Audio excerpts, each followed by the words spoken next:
Thank you all for this opportunity for me to talk about kids and schools. I think that one aspect of this pandemic that has not been emphasized is the consequences of school closures that go well beyond academics. And as Patty said, we're in the age where we don't have school-age kids at home. I think at least most of us don't, but we do have grandkids. So perhaps you haven't been involved with schools in the way you have been in the past.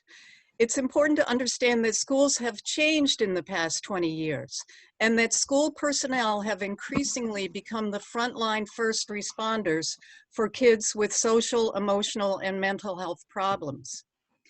In addition to the way academics are being presented during this pandemic, I want to say that for kids of all ages, closing school means it's also a major shakeup in their worlds.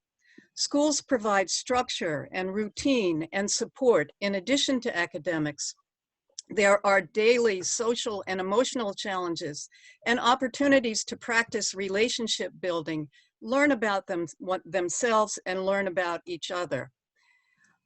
I want to make it clear also that if we're not directly experiencing the illness, as has been said, we're all experiencing increased stress, anxiety, and grief over the losses from COVID-19.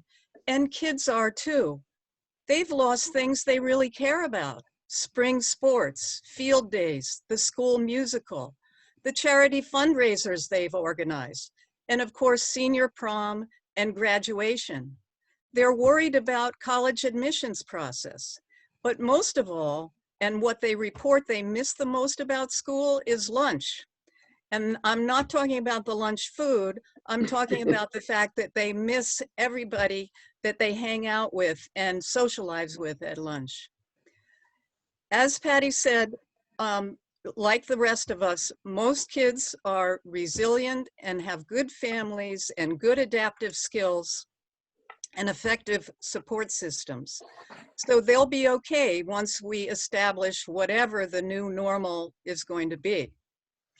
But very vulnerable to the isolation resulting from these school closures are kids with pre-existing and/or emerging mental health diagnoses, including anxiety, depression, suicidal ideation, borderline personality disorder, eating disorders, bipolar. We see at schools the full gamut of mental health problems. Up until February or March, schools across the country were having conferences and conversations about the increased mental health needs of students of all ages. And in school, when I was in school there, meaning working in school, there were constant concerns about kids not getting out of bed because they were too anxious and depressed, kids engaging in self-harm, acting out in uncontrollable anger, and similar issues. School social workers, psychologists, counselors, and teachers are the first responders to kids' mental health needs. They're often the first to recognize that there's even a problem. And even with cooperative parents that have good insurance, mental health services for children and adolescents are inadequate. Students with needs for services, they continue to attend school, leaving the school folks to support them in whatever way we can. So that was already happening. And then came COVID-19 and schools closed. And as Patty said, for some anxious people and for some anxious kids, not having to go to school is a huge relief for them. But for the other kids, closing schools has, for many other kids, they've given up their, or don't have access to their ongoing, daily, sometimes hourly emotional support system. Trusted adults at school play a huge role for kids with mental health issues, even if they have a therapist or other regular mental health provider in the community. For kids without therapists, and there are a lot, school people are their only source of support. So during this time of physical distancing, we can expect in their homes, they're becoming more isolated. There's more self-harm, there's more suicidal ideation, and support that they're used to having is not readily available. So in addition to those kids, another group of kids that concern me a great deal are kids that come from dysfunctional homes. In normal times, there are many students who regularly remain after school long after classes end because they don't want to return home to a place where there is emotional, physical, or sexual abuse or violence. COVID-19 has made us all cranky and stressed. The stress of the illness and or financial and food insecurity on families that were suffering from many things before the pandemic is going to make that family stress exponential. The pandemic has brought predictable increases in domestic violence, child abuse, and substance abuse among adults. But calls to child abuse reporting hotlines are way down across the country.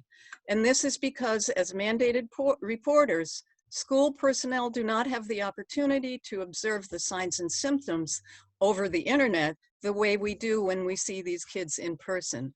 So these kids are not getting the help they need. And finally, I have a great deal of concern about an often forgotten population in public schools, and that's students with intellectual disabilities or students with autism and other developmental disorders.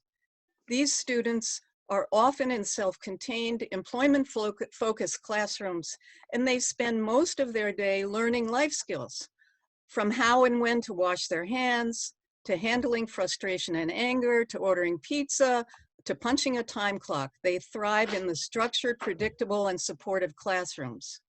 Often students have one-to-one aides as well as teachers that provide immediate feedback and direction, more often than not about social interactions as opposed to academic tasks. This constant and consistent feedback and structured routine is often not available at home. Parents are overwhelmed by increased meltdowns, increased aggression, and the inability to provide the consistent routines that they know their kids need and want because of family obligations, or they're working at home, or other things are going on. These kids regress over regular school vacations. It will be really difficult to bring them back whenever they do to pre-shutdown level of interactions and behaviors when schools do get back in session. So schools are on the front lines of mental health, of emotional disturbances and emotional and social interactions. And I believe that without these first responders, kids really are suffering.